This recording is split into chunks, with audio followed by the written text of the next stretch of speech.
Hey Daniel, welcome to In Conversation. It's such a pleasure to have you here with us today. Today we'll be talking about your new book, Crafted with Pride, Queer Craft and Activism in Contemporary Britain. Now, correct me if I'm wrong, but I do believe this is your first published book. Yeah, it is. Yeah, yeah. It's a very strange feeling to see it out in the world now as well. Well, look, first of all, then, I really want to say congratulations, because that's a huge achievement in and of itself. And it's an edited volume as well, which, I know can bring its own challenges, which we can talk about in a minute. But I'd just like to say, first and foremost, that it is an excellent read. I found it to be personally informative and interesting in equal parts. But more than that, I think it's a really important addition to the field, and you're certainly breaking some new ground and highlighting some very prescient issues and previously underrepresented histories, I think. And I personally learned a lot from it, and I think there's a lot and a great deal in there to talk about today.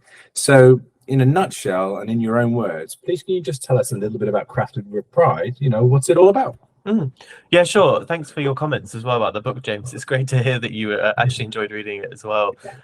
So broadly speaking, the book is about queer craft and the material cultures of LGBTQ plus activism, particularly in Britain since around about the late 1980s, really, well, the early 1980s.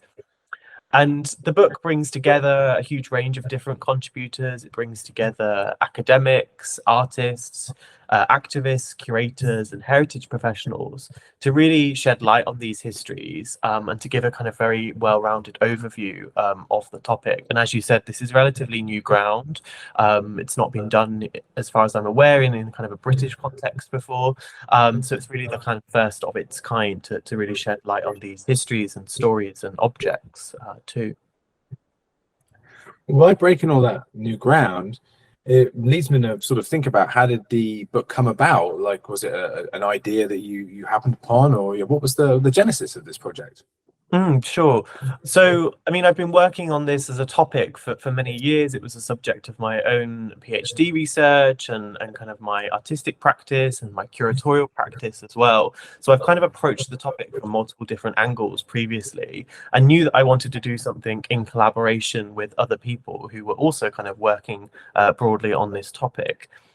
The collection actually started life as a symposium. So I held a one-day symposium with the Queer British Art Research Group, who are funded by Tate and the Paul Mellon Centre here in the UK. And that one-day symposium brought together a range of people to shed light on these histories and objects. And one of the main things that was really clear from the feedback was that this needs to be told more broadly and much more widely, and kind of needs to be published, preserved for future generations to learn about the stories and histories that many of the objects featured in the book really shed light on. So the collection kind of naturally developed out of the course of that symposium, but we had many people also kind of join us and write sections for the collection as well, who weren't part of the initial symposium. So it grew quite organically from that, really. And you mentioned it kind of came out of some PhD research. Is that right as well? Like, so from your started off kind of, well, I guess I should say, if it started off as sort of a PhD in terms of what drew you to that topic, is it did you encounter these objects first and foremost, and then that led you to sort of really want to discuss this sort of in a context of a research project? What really drew you to it initially? Can you remember? Yeah, sure. Well, multiple different things, really. As you just said, are kind of encountering the objects themselves, but also engaging with the objects. I am a practitioner as well, so kind of really in touch with the materials and practices that are featured within the book.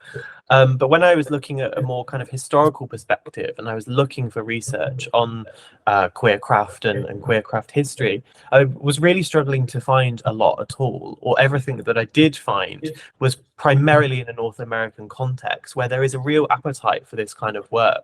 And it's really interesting seeing this take hold in North America particularly, but there's less work being done within a British or a UK context more broadly. And so I found that there was a real gap for this kind of research being done there. And in many ways, it meant going to the sources, going to archives, speaking to people, collecting oral histories, and kind of doing a lot of that work in and of itself. That this material was not readily available, and so I hope that now, by bringing the collection together, it is there now as a valuable resource for many people.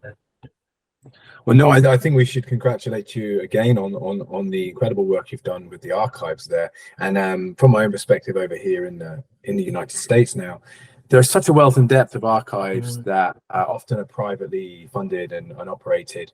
Again, and there's also a lot of universities and various other places, and it always astounds me how much content is available, especially in relation to LGBTQ plus activism and arts.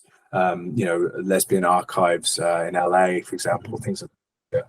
And in the UK, I have to say I hadn't really encountered much. So again, I think this is one of the more important components of this project, is that it really does bring together this content and illuminates it in a really fascinating way.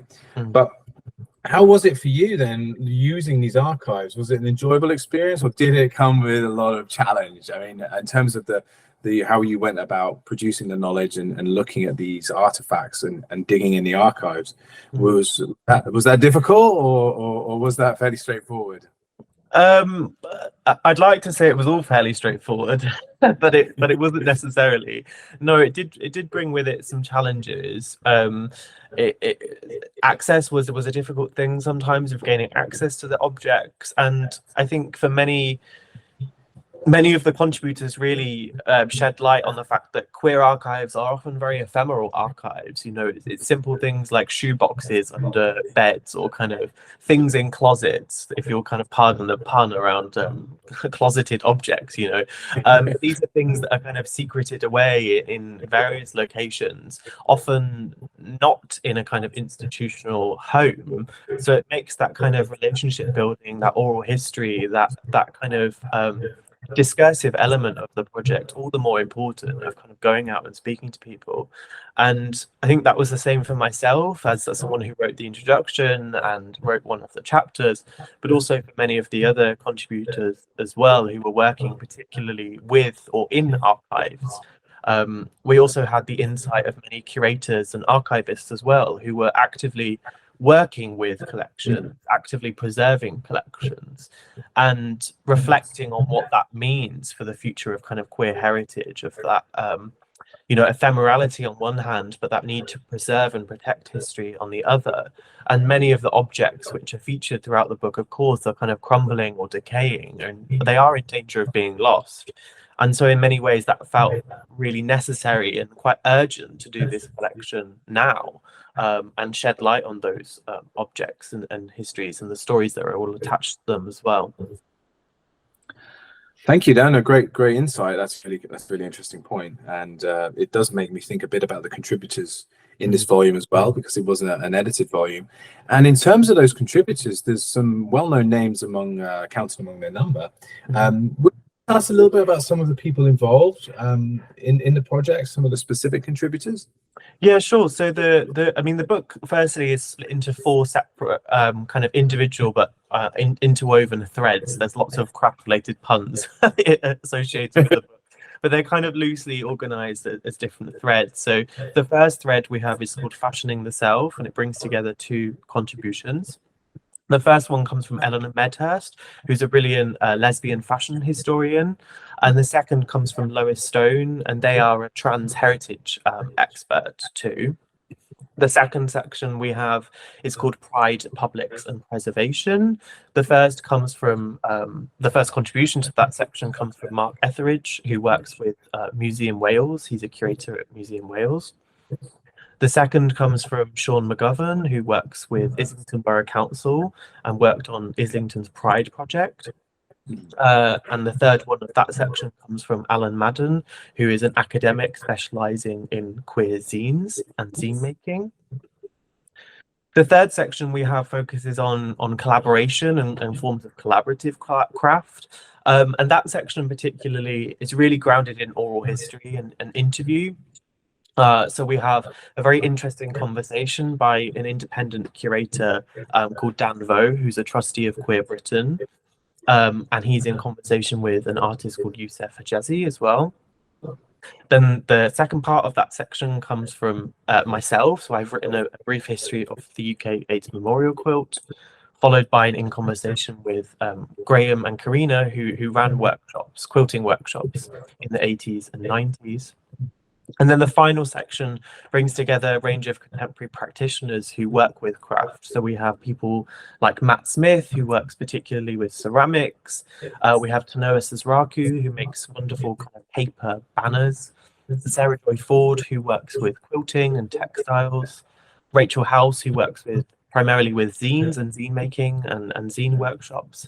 And Riza Kabir, who works particularly with textiles and forms of performance as well. So it's a very long-winded answer to your question, James. No. It's, a whole host of different people, really. As I said before, kind of artists, curators, heritage folk, and all of those in between as well. So it's a really great array of various people who have written for the collection. No, I mean, thank you for taking the time to highlight all the different topics and all the different individuals who've been involved in the project. And I think this is a really important opportunity to shed some light on those people who have been involved in the project.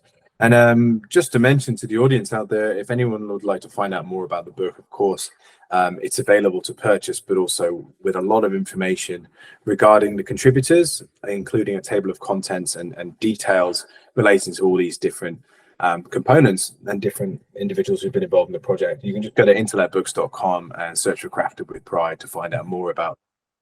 So I definitely urge you to go and pick up some of those names and go and do a bit of independent research and see what kind of work they're doing out there in the world in general. And just, you highlighted a few kind of objects or elements, different forms of craft there from these different people involved in the project. But for you, are there any particular favorite examples of craft and activism from the book? I don't know if I can have favorites as an editor. Well, okay. How about this? Maybe, were there any? Yeah, I guess. Well, I mean, maybe I'm biased, but the one that I wrote, the chapter 4, which was the UK AIDS Memorial Quilt, I think any topics relating to queer craft, the topic of quilting often comes up, but particularly the topic of AIDS quilts comes up. Often conversation relates to the Names Project AIDS Memorial Quilt, which was set up in the United States by an activist called Cleve Jones in the 1980s. But many other countries kind of modeled their own quilted memorials based on the US example. And we have our own here in the UK called the UK AIDS Memorial Quilt. And as I was saying earlier, I became increasingly frustrated that I couldn't find any kind of information or discussion about the context of queer craft in Britain, but particularly on the UK AIDS Memorial Quilt. And that was one of the main driving forces for starting the book and that piece of research in particular.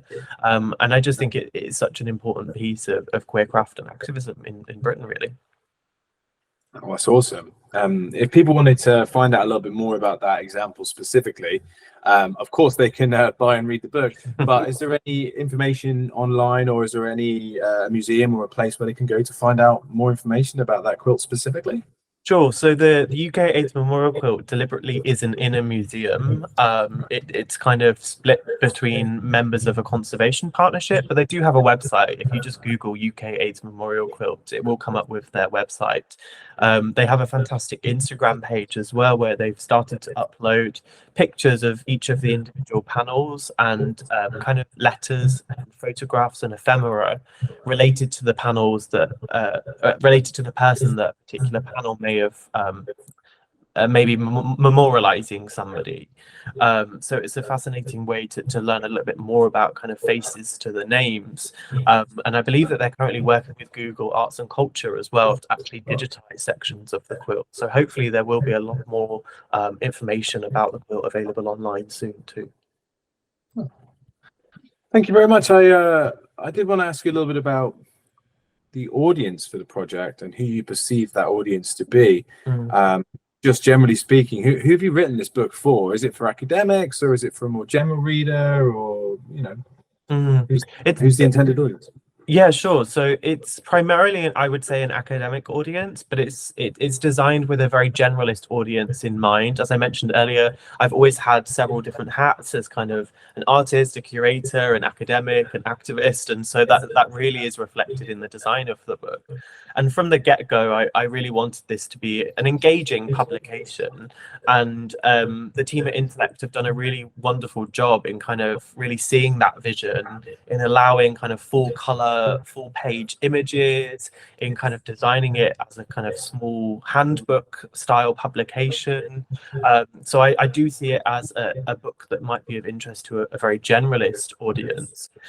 We're also finding that it's becoming very popular with art galleries and museums as a really vital accompaniment to kind of exhibitions or events or public programs which relate to kind of queer art or queer history and culture. So I think it's had a very broad ranging reach. Excellent. I mean, it sounds like from your perspective, you've had a good response as well. And that might be a nice segue into an opportunity to tell us a little bit more about some of the events that you've been involved in as well around the book. Yeah, tell us a bit about some of the events you've been hosting and attending in the last few weeks. Yeah, sure. So we've been very busy, myself and many of the other contributors as well. We've been doing a bit of a UK book tour, the first kind of dates of that so far. So we had a wonderful launch event in Exeter at the Exeter Phoenix.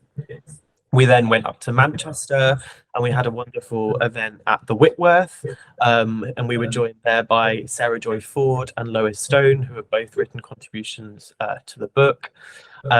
Then we zoomed from Manchester down to London and had a brilliant event at Space Station 65 with Rachel House, who's written for the book as well. And we were joined by Dawn Hoskin, who is a wonderful queer heritage expert and curator who works quite closely with Queer Heritage Collections Network, with places like Queer Britain, for example, and she works at the National Trust as well.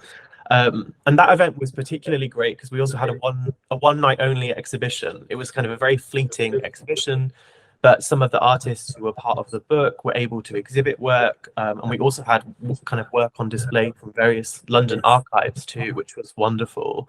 And then on Friday evening, the other evening, we had an online event with Common Threads Press, and I was joined by Eleanor Medhurst, and we talked all things queer craft and lesbian fashion history, and it was wonderful. So we've been very busy, but we've been very humbled by the response to the book and the number of people who have been really willing to support it and shout about it from the rooftops, which has been great. Oh, that's super exciting. And congratulations on having that real world impact beyond just the book itself as well. I think it's important that these books have a real tangible life beyond the shelves, and it's great to see an author really pushing and presenting their work in these different spaces and really bringing together the activist community, as well as all the different kinds of voices and people present in the book. Any more on the horizon, or perhaps this is a good opportunity for us to say, if anyone out there would want to host Daniel or contact us, then do so as well, because it'd be great to see this book and these events continue in the future. Yeah, sure. Yeah, we haven't got any more on the horizon yet, but there's plenty that are still being planned. So fingers crossed. I think we're obviously in the summer here in the UK as well. So it's the universities have kind of broken up. So our students are away and they'll join us again in September. So from September onwards, hoping to have a bit of a university-wide tour as well, which will be really exciting. Oh, excellent. Well, and you never know, maybe there's opportunities overseas, which of course does bring me to another question as well. There's been a lot of talk about activism in Britain, you know, and quilts and things of that nature that are in Britain or in British context or UK context. But is this relevant to a non-UK based audience? And what would you hope people get out of reading the book? But, you know, perhaps if they're not from the UK. Yeah, that's a really great question, actually, James. I think because it's got Britain in the title, some people may assume that this only has a kind of British relevance, but of course it doesn't. I mean, most of the themes that are in the book relate to kind of queerly crafted objects from kind of all around the world, really. And I'm hoping that many people internationally will be able to relate to the book in some way, or some of the objects in some way. many of the contributors have written about kind of craft being a kind of form of visual language, one that's accessible to kind of anybody. So I'm hoping that a lot of people will kind of see something in the book of relevance and can apply it to their own craft practice or objects from their own country too. As I said before as well, this is a topic that's gaining significant traction in North America, particularly the US. And so it's really interesting to have those discussions of, why is this being, why has there been so much work and focus on this as a topic in the US and North America compared to the UK? How can we learn from that in Britain and vice versa too? Many of the contributors also talk about much more international patterns of trade, of labor, of movement of bodies, of diasporic communities, for instance. And there's a wonderful chapter which is with Dan and Youssef, which talks about queer refugees and migrants coming to the UK and how they've been able to kind of process experiences of trauma and marginalization through forms of craft too. So I'm hoping that there are those wider connections and resonances there within the book. Oh, well, thank you very much for speaking on that point as well. And within the book, you discuss the nature of craft and activism as one of the most intersectional forms of protest because of the fact that it's widely accessible. And you talk about craft in the book very much about its accessibility and like low cost of entry and things of that nature. Is there also a healing element to the creative and crafting process that makes it more attractive to marginalized or oppressed communities, both within the UK and global context? That's a really important question, and that actually follows on nicely from what I was just mentioning, really, about particularly about Dan and Youssef's conversation around kind of processing trauma and those experiences of marginalization, and also hostility that people are facing kind of coming to the UK as queer refugees or migrants. That act of coming together via craft as a kind of shared language is so important. It can be very therapeutic of kind of holding space and listening to one another. My experience of running workshops as well is that it becomes far less about the object or the kind of what you're making or the materials you're making with, but far more about having conversations with one another, coming together in a room, be it kind of physical or virtual, and sharing experiences and talking to one another. And that's something that I really tried to open up in the introduction, which is it's kind of a wider conceptualization of craft, of thinking about craft as a kind of form of crafting, of how we kind of craft community.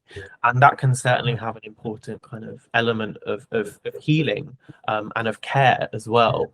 And many of the contributors talk about craft as an act of care. Sarah Joy Ford talks about working with lesbian archives as an act of care, of doing justice to kind of telling or reinventing these stories and histories as an act of care.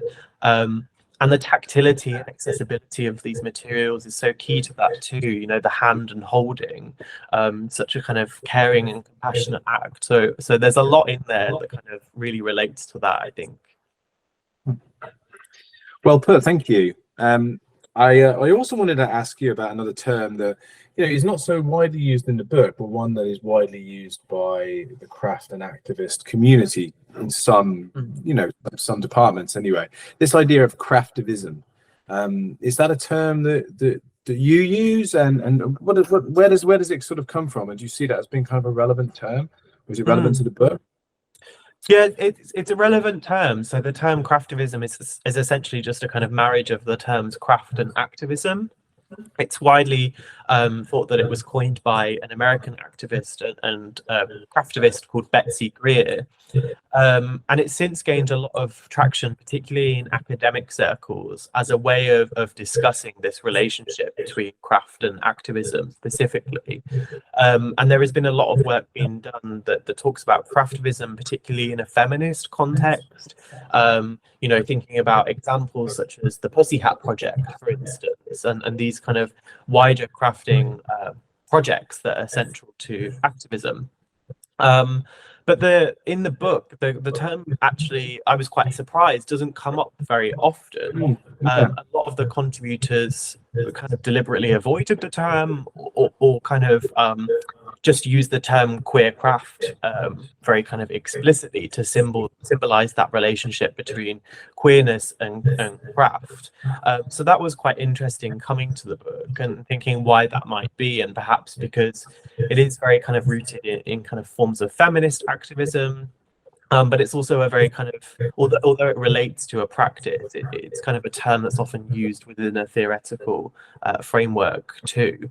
And as I mentioned previously, both myself and a lot of the contributors wanted to kind of push this concept of craft further, of thinking, yes, craft is an important tool in activism, but craft actually has a central part in queer life in every day. It's not necessarily always something that's done at a protest or a pride march or a physical picket or event. It's kind of central to our everyday life, and so the term craft is just simply used throughout the book as kind of an all-encompassing term, really.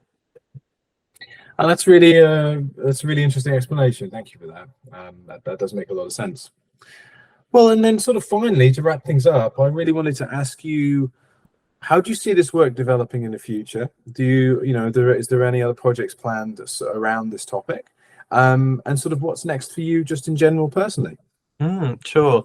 Well, first of all, a break, a nice holiday somewhere, I hope, to kind of to de-stress and really just kind of enjoy the fact that this is now out there in the world, and that it's been a kind of a long time coming, really, of seeing this come to fruition, and just to kind of take stock and celebrate that, really, as well.